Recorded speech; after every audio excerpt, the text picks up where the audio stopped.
Praise the lord Jesus my life MS ಚಾನಲನ್ನು ನೋಡುತ್ತಿರುವ ನನ್ನ ಎಲ್ಲ ಆತ್ಮಿಕ ಸ್ನೇಹಿತರಿಗೆ ಹೃತ್ಪೂರ್ವಕವಾದ ವಂದನೆಗಳನ್ನು ಸಲ್ಲಿಸುತ್ತೇನೆ. ಅನ್ನಳ ಕುರಿತು ಸ್ವಲ್ಪ ಪಾಠವನ್ನು ನಾವು ಕಲಿತುಕೊಳ್ಳೋಣ. ಈಕೆಯು ಹೇಳುವ 7 ಮಾತುಗಳನ್ನು ನಮ್ಮ ಜೀವಿತಕ್ಕೆ ಅನ್ವಯಿಸಿಕೊಂಡರೆ ದೇವರು ಯಾವ ರೀತಿ ಸಂರಕ್ಷಿಸುತ್ತಾರೆ, ನಮ್ಮನ್ನು ಯಾವ ರೀತಿಯಲ್ಲಿ ಕಾಪಾಡುತ್ತಾರೆ ಎಂದು ಅರ್ಥ ಮಾಡಿಕೊಳ್ಳಬಹುದು. ಅನ್ನ ಎಂಬ ಹೆಸರಿನ ಅರ್ಥ ಕೃಪೆ ಎಂದರ್ಥ. ನಿಜವಾಗಲೂ ದೇವರ ಕೃಪೆಯನ್ನು ಹೊಂದಿದಂತಹ ಧನ್ಯಳು ಅನ್ನಳು. ಎಫ್ರಾಯಿಮ್ ಬೆಟ್ಟದ ಸೀಮೆಯಲ್ಲಿನ ರಮಾತಾಯಿಮ್ ಚೋಪಿಮ್ ಊರಿನವನು ಎಲ್ಕನು. ಈ ಎಲ್ಕನ ಹೆಂಡತಿಯೇ ಅನ್ನಳು. ಈ ಎಲ್ಕಾನನಿಗೆ 2 ಹೆಂಡತಿಯರು. ಅದರಲ್ಲಿ ದೊಡ್ಡ ಹೆಂಡತಿ ಅನ್ನಾಳು, ಚಿಕ್ಕ ಹೆಂಡತಿ ಪೆನಿನಳು. ಅನ್ನಳು ಎಲ್ಕಾನನಿಗೆ ತುಂಬ ಪ್ರಿಯವಾದವಳು. ವಿಚಿತ್ರವೇನು ಎಂದರೆ ಪೆನಿನಳಿಗೆ ಮಕ್ಕಳು ಇದ್ದರು, ಆದರೆ ಅನ್ನಳಿಗೆ ಮಕ್ಕಳು ಇರಲಿಲ್ಲ. ತುಂಬ ಕಷ್ಟದಿಂದ ಜೀವಿಸುತ್ತಿದ್ದಳು. ಆದರೆ ದೇವರ ಕರುಣೆಯಿಂದ ಎಲ್ಕಾನನು ಅನ್ನಾಳನ್ನೇ ಹೆಚ್ಚಾಗಿ ಪ್ರೀತಿಸುತ್ತಿದ್ದನು. ಎಲ್ಕಾನನು ಪ್ರತಿ ವರ್ಷ ಯೆಹೋವ ದೇವರಿಗೆ ಯಜ್ಞವನ್ನು ಅರ್ಪಿಸುತ್ತಿದ್ದಾಗೆಲ್ಲ ತನ್ನ ಹೆಂಡತಿಯಾದ ಪೆನಿನಳಿಗೂ ಆಕೆಯ ಎಲ್ಲ ಗಂಡು ಹೆಣ್ಣು ಮಕ್ಕಳಿಗೂ ಭಾಗಗಳನ್ನು ಕೊಡುತ್ತಿದ್ದನು. ಈ ಸ್ಟೋರಿ ಎಲ್ಲವೂ 1 ಸಾಮುವೇಲನ ಗ್ರಂಥ 1ನೇ ಅಧ್ಯಾಯದಲ್ಲಿ ನಮಗೆ ಕಾಣಿಸುತ್ತದೆ. ಆದರೆ ಈ ಅನ್ನಾಳಿಗೆ ಮಕ್ಕಳು ಇಲ್ಲ. ತನ್ನ ಸಮಸ್ಯೆಯನ್ನು ತೀರಿಸುವವನು ದೇವರು ಎಂದು ನಂಬಿದ್ದಳು. ದೇವರ ಬಳಿಗೆ ಸೇರಿ ಮೊರೆಯಿಟ್ಟಳು. ದೇವರ ಕರುಣೆಯಿಂದ ಸಂತಾನವನ್ನು ಹೊಂದಿಕೊಂಡಳು. ಅಂದರೆ ಬಹುಕಾಲ ಮಕ್ಕಳಿಲ್ಲದೆ ಇದ್ದರೂ ಕೊನೆಗೆ ಒಬ್ಬ ಮಗನು ಹುಟ್ಟಿದನು. ಹುಟ್ಟಿದ ತನ್ನ ಕುಮಾರನನ್ನು ಬಾಲಕನಾಗಿ ಇರುವಾಗಲೇ ದೇವರ ಸೇವೆಗೆ ಅರ್ಪಿಸಿ ತನ್ನ ಹರಕೆಯನ್ನು ತೀರಿಸಿ ಮಾದರಿಯಾದಳು. ಅನ್ನಳು ಮರೆತು ಹೋಗದ ಮಹಿಳೆ. ಅದಕ್ಕೆ ಸಾಮುವೇಲನ ಅನಂತರ ಆಕೆಗೆ 5 ಮಂದಿ ಮಕ್ಕಳು ಜನಿಸಿದರು. ಆದರೆ ಈ ಅನ್ನಳ ಪಾತ್ರವನ್ನು ಮತ್ತಷ್ಟು ಆಳವಾಗಿ ವಿಶ್ಲೇಷಿಸಿ ಅದನ್ನು ನಮ್ಮ ಜೀವಿತಗಳಲ್ಲಿ ಅನ್ವಯಿಸಿಕೊಳ್ಳಲು ಪ್ರಯತ್ನ ಮಾಡೋಣ.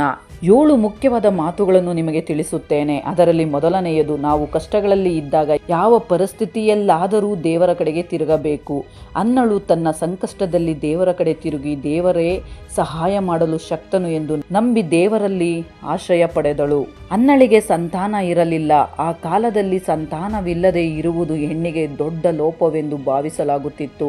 ಸಂತಾನವಿಲ್ಲದ ಹೆಣ್ಣಿಗೆ ಸಮಾಜದಲ್ಲಿ ಮರ್ಯಾದೆ ಇರಲಿಲ್ಲ. ಅದಕ್ಕಾಗಿಯೇ ತನ್ನ ಗಂಡನು 2ನೇ ಮದುವೆ ಮಾಡಿಕೊಳ್ಳುವುದನ್ನು ಅನ್ನಳು ಒಪ್ಪಿಕೊಂಡಳು. ಅನ್ನಳು ಮೃದು ಸ್ವಭಾವದ ಸಾಧು ಸ್ವಭಾವದವಳಾಗಿದ್ದಳು. ಅಷ್ಟೇ ಅಲ್ಲ, ಅವಳು ಸಜ್ಜನಳು ಆಗಿ ಗುಣವಂತೆಯೂ ಆಗಿದ್ದಳು. ಅದಕ್ಕಾಗಿ ಎಲ್ಕಾನನು ಚಿಕ್ಕ ಹೆಂಡತಿಗಿಂತ ಹೆಚ್ಚಾಗಿ ಅನ್ನಳನ್ನು ಪ್ರೀತಿಸುತ್ತಿದ್ದನು. ಆತನು ಆಕೆಗೆ ಏನೂ ಕಡಿಮೆ ಮಾಡಿರಲಿಲ್ಲ. ಪೆನಿನಳಿಗೆ ಮಾತ್ರ ಅದು ಇಷ್ಟವಾಗುತ್ತಿರಲಿಲ್ಲ. ಆಗಾಗ ಪೆನಿನಳು ಅನ್ನಳನ್ನು ನಿಂದಿಸಿ ಕೋಪ ಬರುವಂತೆ ಮಾತನಾಡುತ್ತಿದ್ದಳು. 1 ಸಾಮುವೇಲನ ಗ್ರಂಥ 1ನೇ 16ನೇ ವಾಕ್ಯದಲ್ಲಿ, ನಿನ್ನ ದಾಸಿಯಾದ ನನ್ನನ್ನು ಅಯೋಗ್ಯಳೆಂದು ನೆನೆಸಬೇಡ. ಈವರೆಗೂ ನನ್ನ ಹೆಚ್ಚಾದ ಚಿಂತೆಯನ್ನು ವ್ಯಥೆಯನ್ನು ಅರಿಕೆ ಮಾಡಿಕೊಳ್ಳುತ್ತಿದ್ದೇನು ಎಂದು ಹೇಳಿ ಇಲ್ಲಿ ನಾವು ಆಕೆ ನೊಂದುಕೊಳ್ಳುವುದನ್ನು ನೋಡುತ್ತೇವೆ. ಎಷ್ಟೇ ಗುಣವಂತೆಯಾಗಿದ್ದರೂ ಅವಮಾನವನ್ನು ಅನುಭವಿಸುವುದು ಸುಲಭವಲ್ಲ. ಅದರಲ್ಲೂ ಮನೆಯಲ್ಲಿಯೇ ಅವಮಾನ ಮತ್ತು ಹಿಂಸೆ ಎದುರಾದರೆ ತಾಳಿಕೊಳ್ಳುವುದು ಇನ್ನೂ ಕಷ್ಟ. ಅನ್ನಳು ಇದೇ ಅನುಭವವನ್ನು ಅನುಭವಿಸಬೇಕಾಯಿತು. ಪೆನಿನಳು ಸದಾ ಅನ್ನಳನ್ನು ರೇಗಿಸುತ್ತಾ ಕೆಣಕುತ್ತಾ ಇರುತ್ತಿದ್ದಳು. ಇಂತಹ ಸಂದರ್ಭಗಳಲ್ಲಿ ಆಧುನಿಕ ಜೀವನದಂತೆ ಅಸೂಹೆ ಮತ್ತು ದ್ವೇಷವನ್ನು ಬೆಳೆಸಿಕೊಂಡಿದ್ದರೆ ಅನ್ನಳು ಲೋಕದ ರೀತಿಯಲ್ಲಿ ನಡೆಯುತ್ತಿದ್ದರೆ ಭ್ರಷ್ಟಳಾಗಿ ಹೋಗುತ್ತಿದ್ದಳು. ಆದರೆ ಅನ್ನಳು ಬೇರೆ ರೀತಿಯಾಗಿ ನಡೆದುಕೊಂಡಳು. ಅವಳು ದೇವರ ಕಡೆಗೆ ತಿರುಗಿಕೊಂಡಳು. ದೇವರ ಮಂದಿರಕ್ಕೆ ಹೋಗುವುದನ್ನು ಎಂದಿಗೂ ತಪ್ಪಿಸಲಿಲ್ಲ. ತಾನು ಊಟ ತಿನ್ನದೆ ಅಳುತ್ತಾ ದೇವರ ಮುಂದೆ ತನ್ನ ಹೃದಯವನ್ನು ಹರಿಬಿಟ್ಟಳು. 1 ಸಾಮುವೇಲನ ಗ್ರಂಥ 1ನೇ ಅಧ್ಯಾಯ 7ನೇ ವಾಕ್ಯವನ್ನು ನೋಡಿರಿ. ಪ್ರತಿ ವರ್ಷವೂ ಯೆಹೋವನ ಮಂದಿರಕ್ಕೆ ಹೋದಾಗೆಲ್ಲ ಎಲ್ಕಾನನು ಹಾಗೆ ಮಾಡುತ್ತಿದ್ದರಿಂದಲೂ ಪೆನಿನಳು ಆಕೆಯನ್ನು ರೇಗಿಸುತ್ತಿದ್ದರಿಂದಲೂ ಅನ್ನಳು ಒಂದಾನೊಂದು ಸಾರಿ ಉಣ್ಣಲೊಲ್ಲದೆ ಅಳುತ್ತಾ ಇದ್ದಳು. ಅಳುತ್ತಾ ಅನ್ನಪಾನಗಳನ್ನು ತೆಗೆದುಕೊಳ್ಳದೆ ಆಕೆಯು ಪ್ರಾರ್ಥನೆ ಮಾಡುತ್ತಿದ್ದಳು. ಆಗ ಆಕೆಯ ಗಂಡನಾದ ಎಲ್ಕಾನನು ಆಕೆಗೆ, ಅನ್ನ, ಏಕೆ ಅಳುತ್ತಾ ಉಣ್ಣದಿರುವುದಕ್ಕೇನು ಕಾರಣ? ನೀನು ವ್ಯಸನ ಪಡುವುದೇಕೆ? ನಾನು ನಿನಗೆ 10 ಮಂದಿ ಮಕ್ಕಳಿಗಿಂತ ಹೆಚ್ಚಾಗಿದ್ದೇನಲ್ಲ ಎಂದು ಹೇಳಿ ಸಮಾಧಾನ ಮಾಡುತ್ತಿದ್ದನು. ಅನ್ನಳು ತನ್ನ ಕೊರತೆಯನ್ನು ತೀರಿಸುವವನು ದೇವರು ಒಬ್ಬನೇ ಎಂದು ಗುರುತಿಸಿ ದೇವರ ಸನ್ನಿಧಿಯಲ್ಲಿ ಗೋಳಾಡಿದಳು. ನಮ್ಮ ಕುಟುಂಬದಲ್ಲಿ ಇರುವ ಕೊರತೆಗಳನ್ನು ಹಿಡಿದು ದೇವರಿಗೆ ದೂರವಾಗುತ್ತಿದ್ದೀರಾ, ಹತ್ತಿರವಾಗುತ್ತಿದ್ದೀರಾ? ಸೈತಾನನು ನಮ್ಮನ್ನು ದೇವರಿಂದ ದೂರ ಮಾಡಲು ಬಲೆ ಬೀಸುತ್ತಾನೆ. ನಮ್ಮ ಕೊರತೆಗಳನ್ನು ನೆನಪಿಸಿ ಸುಖವನ್ನು ಕೊಡುತ್ತಿರುವಂತೆ ತೋರಿಸಿ ಕೊನೆಗೆ ನಮ್ಮನ್ನು ನಾಶನದ ಗುಂಡಿಗೆ ಎಳೆಯಲು ಯತ್ನಿಸುತ್ತಾನೆ. ಆದರೆ ಆ ಕೊರತೆಗಳನ್ನು ತೀರಿಸುವವನು ದೇವರೊಬ್ಬನೇ. ಸಾರಾ, ರೆಬೇಕಾ, ರಾಹೇಲ್ ಮತ್ತು ಅನ್ನಳು ಇವರಿಗೂ ಜೀವನದಲ್ಲಿ ಕೊರತೆಗಳಿದ್ದವು. ಆದರೆ ಅವರು ದೇವರನ್ನು ಆಶ್ರಯಿಸಿಕೊಂಡು ತೃಪ್ತಿಪಟ್ಟರು. ನಮ್ಮ ಕೊರತೆಗಳನ್ನು ತೀರಿಸಿ ನಿಜವಾದ ತೃಪ್ತಿಯನ್ನು ಕೊಡುವವನು ದೇವರೊಬ್ಬನೇ. ಆದುದರಿಂದ ನಾವು ಆತನನ್ನೇ ಆಶ್ರಯಿಸಬೇಕು. ಅನ್ನಳು ತನ್ನ ಕೊರತೆಯನ್ನು ದೇವರ ಬಳಿ ಅರ್ಪಿಸಿ ದೇವರಲ್ಲೇ ಆಶ್ರಯ ಪಡೆದಳು. ಇನ್ನು ಎರಡನೆಯ ಸಂದರ್ಭವೇನು ಎಂದರೆ ಪ್ರಾರ್ಥನೆ. ಅನ್ನಳು ಪ್ರಾರ್ಥನೆಯಲ್ಲಿ ದೃಢವಾಗಿದ್ದಳು. ಆದುದರಿಂದ ನಮಗೆ ಪಾಠವೇನು ಎಂದರೆ ನಾವು ಸಹ ಪ್ರಾರ್ಥನೆಯಲ್ಲಿ ದೃಢವಾಗಿರಬೇಕು. ಬಹುಬಾರಿ ನಾವು ಎಷ್ಟೇ ಪ್ರಾರ್ಥನೆ ಮಾಡಿದರೂ ಪ್ರತಿಫಲ ಸಿಗುವುದಿಲ್ಲ ಎಂದು ಬೇಸರಗೊಳ್ಳುತ್ತೇವೆ. ಆದರೆ ಅನ್ನಳು ಬೇಸರಗೊಳ್ಳದೆ ಪ್ರಾರ್ಥನೆಯಲ್ಲಿ ಸ್ಥಿರವಾಗಿದ್ದಳು. ಅವಳ ಕೊರತೆಯನ್ನು ಹಿಡಿದು ಪೆನೀನಳು ಎಷ್ಟೇ ಕೆಣಕಿದರೂ ನೋಯಿಸಿದರೂ ಅನ್ನಳು ಜಗಳ ಮಾಡಲಿಲ್ಲ. ಅವಳನ್ನು ಬಹಳವಾಗಿ ಪ್ರೀತಿಸಿದ ಎಲ್ಕಾನನು ಇದ್ದಾಗ ಕೂಡ ಆಕೆಯು ಪೆನೀನಳನ್ನು ದ್ವೇಷ ಮಾಡಲಿಲ್ಲ. ಅನ್ನಳ ಮನಸ್ಸು ದೇವರ ಕಡೆಗೆ ಮಾತ್ರ ತಿರುಗಿತು. ಅವಳು ದೇವರ ಸನ್ನಿಧಿಯಲ್ಲಿ ಅಳುತ್ತಾ, ಪ್ರಭುವೇ, ನನ್ನ ಬಾಧೆಯನ್ನು ನೋಡಿ ನನ್ನನ್ನು ಜ್ಞಾಪಕ ಮಾಡಿಕೊಳ್ಳಿ ಎಂದು ಪ್ರಾರ್ಥಿಸಿದಳು. ಅನ್ನಳು ಬಹು ಹೊತ್ತಿನವರೆಗೆ ಯೆಹೋವನ ಮುಂದೆ ಪ್ರಾರ್ಥನೆ ಮಾಡುತ್ತಿರುವಾಗ ಏಲಿಯು ಆಕೆಯ ಬಾಯನ್ನೇ ನೋಡುತ್ತಿದ್ದನು. ಆಕೆಯು ಹೃದಯದಲ್ಲಿ ಪ್ರಾರ್ಥಿಸುತ್ತಿದ್ದರಿಂದ ತುಟಿಗಳು ಮಾತ್ರ ಅಲ್ಲಾಡುತ್ತಿದ್ದವು, ಶಬ್ದ ಕೇಳಿಸಲಿಲ್ಲ. ಆದುದರಿಂದ ಈಕೆಯು ಮದ್ಯಪಾನ ಮಾಡಿದ್ದಾಳೆಂದು ಅವನು ನೆನೆಸಿ, ನಿನ್ನ ಅಮಲು ಇನ್ನೂ ಇಳಿಯಲಿಲ್ಲವೋ? ದ್ರಾಕ್ಷಿ ರಸದ ಮತ್ತು ನಿನ್ನನ್ನು ಬಿಟ್ಟು ಹೋಗಲಿಲ್ಲ ಅಂದನು. ಅದಕ್ಕೆ ಅನ್ನಳ ಉತ್ತರ ನೋಡಿರಿ, ಸ್ವಾಮಿ, ಹಾಗಲ್ಲ. ನಾನು ಬಹು ದುಃಖ ಪೀಡಿತಳು. ದ್ರಾಕ್ಷಿ ರಸವನ್ನಾದರೂ ಬೇರೆ ಯಾವ ಮದ್ಯವನ್ನಾದರೂ ಕುಡಿದವಳಲ್ಲ. ನನ್ನ ಮನೋವೇದನೆಯನ್ನು ಯೆಹೋವನ ಮುಂದೆ ಒಯ್ದಿದ್ದೇನೆ. 1 ಸಾಮುವೇಲನ ಗ್ರಂಥ 1ನೇ ಅಧ್ಯಾಯ 15ನೇ ವಾಕ್ಯದಲ್ಲಿ ಹೇಳುತ್ತಾಳೆ. ನಮ್ಮ ದುಃಖದ ಸಮಯದಲ್ಲಿ, ಕಷ್ಟಗಳಲ್ಲಿ ನಿಷ್ಠೂರವಾಗಿ ಇತರರು ನಮ್ಮನ್ನು ಬಾಧಿಸಿದಾಗ ನಾವು ಏನು ಮಾಡುತ್ತಿದ್ದೇವೆ? ಹೀಗೆ ನಿಮ್ಮಲ್ಲಿ ಬಾಧೆ ಪಡುವವನು ಇದ್ದಾನೋ ಅವನು ದೇವರನ್ನು ಪ್ರಾರ್ಥಿಸಲಿ ಎಂದು ಯಾಕೋಬನು ಬರೆದ ಪತ್ರಿಕೆ 5ನೇ ಅಧ್ಯಾಯ 13ನೇ ವಾಕ್ಯದಲ್ಲಿ ಹೇಳುತ್ತದೆ. ಆದುದರಿಂದ ಪ್ರಾರ್ಥನೆಯಲ್ಲಿ ನಾವು ಸ್ಥಿರವಾಗಿ ನಿಂತು ಪ್ರಾರ್ಥಿಸಬೇಕು. ಇನ್ನು ಮೂರನೆಯ ಸಂದರ್ಭ ವಿಶ್ವಾಸ. ಅನ್ನಳು ದೇವರಲ್ಲಿ ವಿಶ್ವಾಸವನ್ನು ಇಟ್ಟಳು. ಅನ್ನಳು ತನ್ನ ಮನೋವೇದನೆಯನ್ನು ಯೆಹೋವನ ಮುಂದೆ ಒಯ್ದಳು. ಮಂದಿರದ ಯಾಜಕನೂ ಆದ ಏಲಿಯ ಆ ಸಂಗತಿಯನ್ನು ತಿಳಿದುಕೊಂಡು ಆಕೆಗೆ ಸಮಾಧಾನದಿಂದ ಹೋಗು, ಇಸ್ರಾಯೇಲ್ ದೇವರು ನಿನ್ನ ಪ್ರಾರ್ಥನೆಯನ್ನು ನೆರವೇರಿಸಲಿ ಎಂದು ಹೇಳಿ ಆಶೀರ್ವದಿಸಿ ಕಳಿಸುತ್ತಾನೆ. 1 ಸಾಮುವೇಲನ ಗ್ರಂಥ 1ನೇ ಅಧ್ಯಾಯ 17ನೇ ವಾಕ್ಯದಲ್ಲಿ. ಅನಂತರ ಆಕೆಯು ಹೊರಟು ಹೋಗಿ ಊಟ ಮಾಡಿದಳು. ಆಮೇಲೆ ಆಕೆಯ ಮೊರೆಯಲ್ಲಿ ದುಃಖವು ಕಾಣಲಿಲ್ಲ. ಯಾಕೆ ಎಂದರೆ ಅವಳು ಕಷ್ಟಪಡುವುದನ್ನು, ದುಃಖ ಪಡುವುದನ್ನು, ಅಳುವುದನ್ನು ನಿಲ್ಲಿಸಿದಳು. ಅನ್ನಳು ಅತ್ಯಂತ ಶ್ರೇಷ್ಠವಾದ ವಿಶ್ವಾಸವನ್ನು ತೋರಿಸಿದಳು. ದೇವರ ಸೇವಕನು ಆಕೆಯನ್ನು ಆಧರಿಸಿದ ನಂತರ ತನ್ನ ಪ್ರಾರ್ಥನೆ ಕೇಳಲ್ಪಟ್ಟಿದೆ ಮತ್ತು ತನ್ನ ಬೇಡಿಕೆ ನೆರವೇರಲಿದೆ ಎಂದು ಬಲವಾಗಿ ನಂಬಿದಳು. ಅವಳಿಗೆ ಸಂತಾನವಾಗುತ್ತದೆ ಎಂಬ ವಿಶ್ವಾಸದಲ್ಲಿ ಅವಳು ದೃಢವಾಗಿ ನಿಂತಳು. ಅದಕ್ಕೆ ಯೇಸು ಕ್ರಿಸ್ತನು ಅವನಿಗೆ, ನಿನ್ನ ಕೈಯಲ್ಲಿ ಆಗುವ ಹಾಗಿದ್ದರೆ ಅನ್ನುತ್ತೀಯೋ? ನಂಬುವವನಿಗೆ ಎಲ್ಲವೂ ಆಗುವುದು ಎಂದು ಹೇಳಿದನು. ಮಾರ್ಕನು ಬರೆದ ಸುವಾರ್ತೆ 9ನೇ ಅಧ್ಯಾಯ 23ನೇ ವಾಕ್ಯದಲ್ಲಿ ಹೇಳಿದ್ದಾರೆ. ಆತನ ಮೇಲೆ ನಂಬಿಕೆ ಇಡುವವನು ಆಶಾಭಂಗ ಪಡುವುದಿಲ್ಲ ಎಂದು ರೋಮಪುರದವರಿಗೆ ಬರೆದ ಪತ್ರಿಕೆ 9ನೇ ಅಧ್ಯಾಯ 33ನೇ ವಾಕ್ಯದಲ್ಲಿ ಹೇಳಿದ್ದಾರೆ. ಆದ ಕಾರಣ ನೀವು ಪ್ರಾರ್ಥನೆ ಮಾಡಿ ಏನೇನು ಬೇಡಿಕೊಳ್ಳುತ್ತೀರೋ ಅದನ್ನೆಲ್ಲವೂ ಹೊಂದಿದ್ದೇವೆಂದು ನಂಬಿರಿ, ಅದು ನಿಮಗೆ ಸಿಕ್ಕುವವೆಂದು ನಿಮಗೆ ಹೇಳುತ್ತೇನೆ. ಮಾರ್ಕನು ಬರೆದ ಸುವಾರ್ತೆ 11ನೇ ಅಧ್ಯಾಯ 24ನೇ ವಾಕ್ಯದಲ್ಲಿ ಹೇಳಿದ್ದಾರೆ. ದೇವರು ಹೇಳಿದ ಮಾತುಗಳನ್ನು ಜಾಗರೂಕತೆಯಿಂದ ಗಮನಿಸಬೇಕು. ನಮ್ಮ ಚಿಂತೆ ಭಾರಗಳನ್ನು ನಾವೇ ಹೊರಬೇಕಾದರೆ ಅದು ಅಸಾಧ್ಯ. ನಿಮ್ಮನ್ನು ಆಹ್ವಾನಿಸುತ್ತಿರುವ ಕ್ರಿಸ್ತೇಸುವಿನ ಮೇಲೆ ನಿಮ್ಮ ಚಿಂತೆ ಭಾರಗಳನ್ನು ಹಾಕಿ ನಿಶ್ಚಿಂತೆಯಿಂದ ಇರಬೇಕು. ಅನ್ನಳು ತನ್ನ ಚಿಂತೆ ಭಾರಗಳನ್ನು ಆತನ ಮೇಲೆ ಹಾಕಿ ದೇವರ ಮೇಲೆ ನಂಬಿಕೆ ಇಟ್ಟಳು. ಅಷ್ಟೇ ಅಲ್ಲ, ತನ್ನ ವಿಶ್ವಾಸದ ಕಾರಣದಿಂದ ಅವಳು ದುಃಖಿಸುವುದನ್ನು ಬಿಟ್ಟುಬಿಟ್ಟಳು. ಎಷ್ಟು ದೊಡ್ಡ ವಿಶ್ವಾಸವೆಂದರೆ ಅಷ್ಟರವರೆಗೆ ಅಳುತ್ತಿದ್ದವಳು ಆಮೇಲೆ ಸಂತೋಷದಿಂದ ಕಾಣಿಸಿಕೊಂಡಳು. ಆದುದರಿಂದಲೇ ಅನ್ನಳ ವಿಶ್ವಾಸವು ಘನಪಡಿಸಲ್ಪಟ್ಟಿದೆ. ನೀನು ಕೂಡ ಅದೇ ವಿಶ್ವಾಸದಲ್ಲಿ ಇದ್ದೀಯಾ? ಇನ್ನು 4ನೆಯ ಸಂದರ್ಭವೇನು ಎಂದರೆ ಅನ್ನಳು ಸಾಮುವೇಲನನ್ನು ದೇವರಿಗೆ ಪ್ರತಿಷ್ಠೆ ಮಾಡಿದಳು. ಯೆಹೋವನನ್ನು ಕುರಿತು ಸೇನಾಧೀಶ್ವರನಾದ ಯೆಹೋವನೇ, ನಿನ್ನ ದಾಸಿಯ ದುಃಖವನ್ನು ಪರಂಬರಿಸು. ನನ್ನನ್ನು ತಿರಸ್ಕರಿಸದೆ ಕನಿಕರವಿಟ್ಟು ನನಗೊಬ್ಬ ಮಗನನ್ನು ಕೊಡಬೇಕು. ಅವನು ಜೀವದಿಂದಿರುವ ತನಕ ನಿನ್ನವನಾಗಿಯೇ ಇರುವ ಹಾಗೆ ನಿನಗೆ ಪ್ರತಿಷ್ಠಿಸಿ ಕೊಡುವೆನು. ಅವನ ತಲೆಯ ಮೇಲೆ ಕ್ಷೌರ ಕತ್ತಿಯನ್ನು ಬರಗೊಡುವುದಿಲ್ಲ ಎಂದು ಪ್ರಾರ್ಥಿಸಿ ಹರಕೆ ಮಾಡಿದಳು. 1 ಸಾಮುವೇಲನ ಗ್ರಂಥ 1ನೇ ಅಧ್ಯಾಯ 11ನೇ ವಾಕ್ಯದಲ್ಲಿ ದೇವರು ತನ್ನ ಕೋರಿಕೆಯನ್ನು ತೀರಿಸುತ್ತಾನೆ ಎಂದು ನಂಬಿದಳು. ದೇವರು ಅವಳ ವಿಶ್ವಾಸವನ್ನು ಘನಪಡಿಸಿ ಒಬ್ಬ ಕುಮಾರನನ್ನು ಕೊಟ್ಟನು.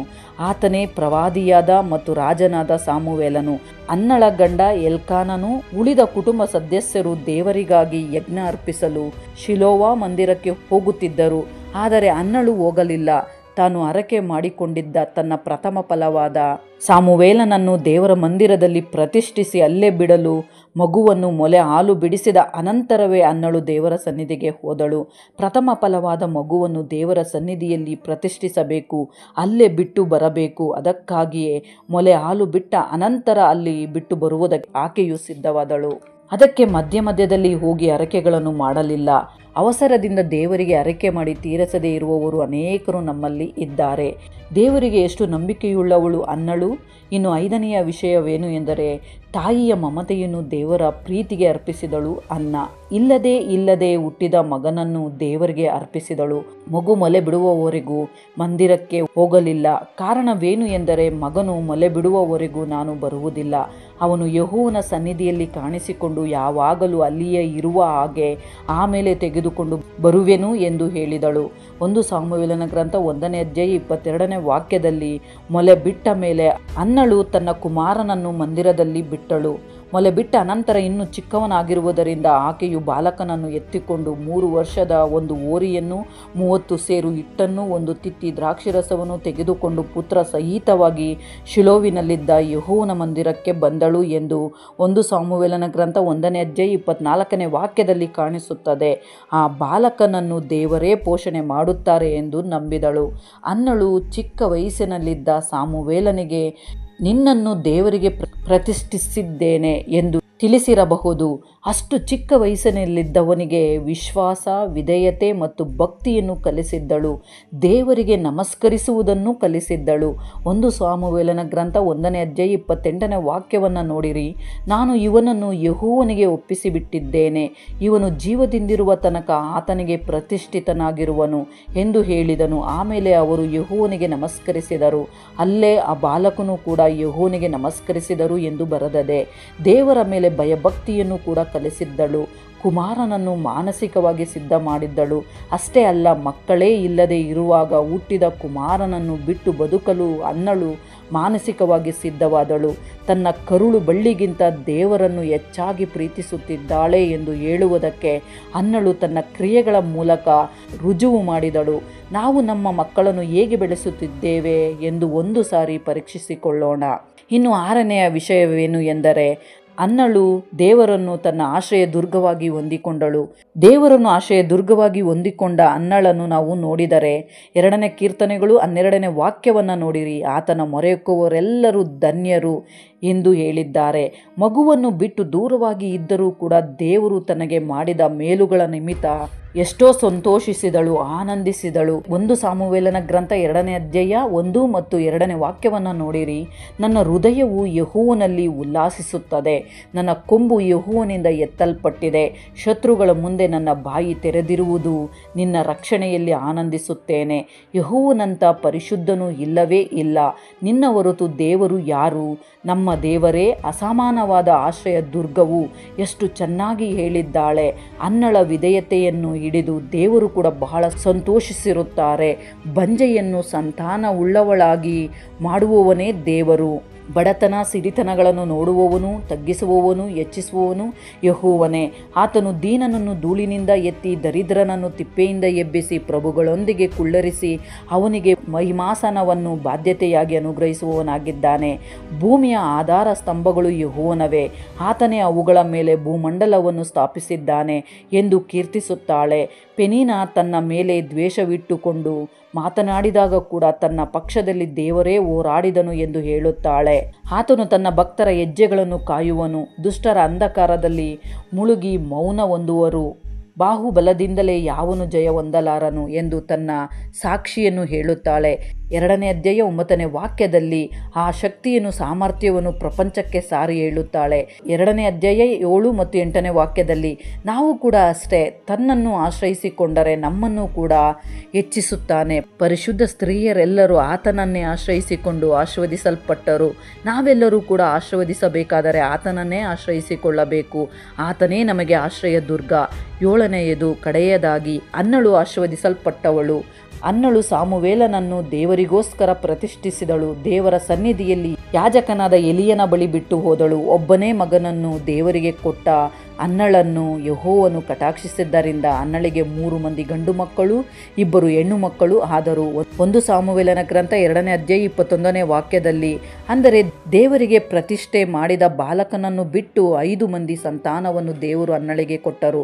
ತಾನು ಮಾಡಿದ ಹರಕೆಯನ್ನು ತೀರಿಸಿದಳು. ಆದುದರಿಂದ ದೇವರು ಆಕೆಯನ್ನು ಸಮೃದ್ಧಿಯಾಗಿ ಆಶೀರ್ವದಿಸಿದರು. ನಾವು ಕೂಡ ದೇವರಿಗೆ ಒಳಗಾದಾಗ ದೇವರ ಆಶೀರ್ವಾದವನ್ನು ಹೊಂದುತ್ತೇವೆ. ನೀತಿವಂತರ ಮೇಲೆ ದೇವರ ಮಳೆ ಸುರಿಯುತ್ತದೆ. ಶಿಷ್ಟನ ತಲೆ ಆಶೀರ್ವಾದದ ನೆಲೆ ಎಂದು ಜ್ಞಾನೋಕ್ತಿಗಳು 10ನೇ ಅಧ್ಯಾಯ 6ನೇ ವಾಕ್ಯ ಹೇಳುತ್ತದೆ. ಒಬ್ಬನೇ ಕುಮಾರನನ್ನು ದೇವರಿಗೆ ಕೊಡುವ ವಿಷಯದಲ್ಲಿ ಅನ್ನಳು ಹಿಂದೆ ಹೆಜ್ಜೆ ಇಡಲಿಲ್ಲ. ದೇವರಿಗೆ ವಿಧೇಯತೆ ತೋರಿಸಿದಳು. ವೇದನೆಯಲ್ಲಿ ಕಣ್ಣೀರಿನಲ್ಲಿ ಲೇಯಳ ಹಾಗೆ ದೇವರ ಕಡೆ ನೋಡಿದಳು. ಆಶೀರ್ವಾದವನ್ನು ಹೊಂದಿಕೊಂಡಳು. ಹಾಗೆ ನಾವು ಕೂಡ ಹೊಂದಿಕೊಳ್ಳಬೇಕು. ನೀವು ಕೂಡ ಹೊಂದಿಕೊಳ್ಳಬೇಕೆಂದು ಆಸೆ ಪಡುತ್ತೀರಾ? ಆದುದರಿಂದ ಕಲಿತುಕೊಂಡ ಈ 7 ಮಾತುಗಳನ್ನು ಹಿಡಿದು ನಾವು ಕೂಡ ಮಾಡಬೇಕಾದದ್ದು ಇದೆ. ನಾವು ಕೂಡ ದೇವರ ಪಕ್ಷದಲ್ಲಿ ಇದ್ದುಕೊಂಡು ಅನ್ನಳ ಹಾಗೆ ನಡೆದುಕೊಂಡರೆ ನಮ್ಮ ಜೀವಿತಗಳನ್ನು ಕೂಡ ದೇವರು ಹೆಚ್ಚಿಸಿ ಆಶೀರ್ವದಿಸುತ್ತಾರೆ. ನಮ್ಮ ಪರಿಸ್ಥಿತಿಗಳನ್ನು ಕೂಡ ಆತನ ಕೈಗೆ ಕೊಟ್ಟರೆ ಆತನು ನಮ್ಮನ್ನು ಬಿಟ್ಟು ಬಿಡದೆ ನಮ್ಮನ್ನು ಹೆಚ್ಚಿಸಿ ಆಶೀರ್ವದಿಸುತ್ತಾರೆ. ಈ ವಿಡಿಯೋ ನಿಮಗೆ ಇಷ್ಟವಾಗಿದ್ದರೆ ಲೈಕ್ ಮಾಡಿರಿ, ಅನೇಕರಿಗೆ ಶೇರ್ ಮಾಡಿರಿ, ಸಬ್ಸ್ಕ್ರೈಬ್ ಮಾಡಿಕೊಳ್ಳಿರಿ. ಮತ್ತೊಂದು ಅದ್ಭುತವಾದ ಅಂಶದೊಂದಿಗೆ ನಿಮ್ಮ ಬಳಿಗೆ ಬರಲು ಮತ್ತೆ ಪ್ರಯತ್ನ ಮಾಡುತ್ತೇನೆ. ದೇವರು ನಿಮ್ಮೆಲ್ಲರನ್ನು ಆಶೀರ್ವದಿಸಲಿ. ಆಮೆನ್.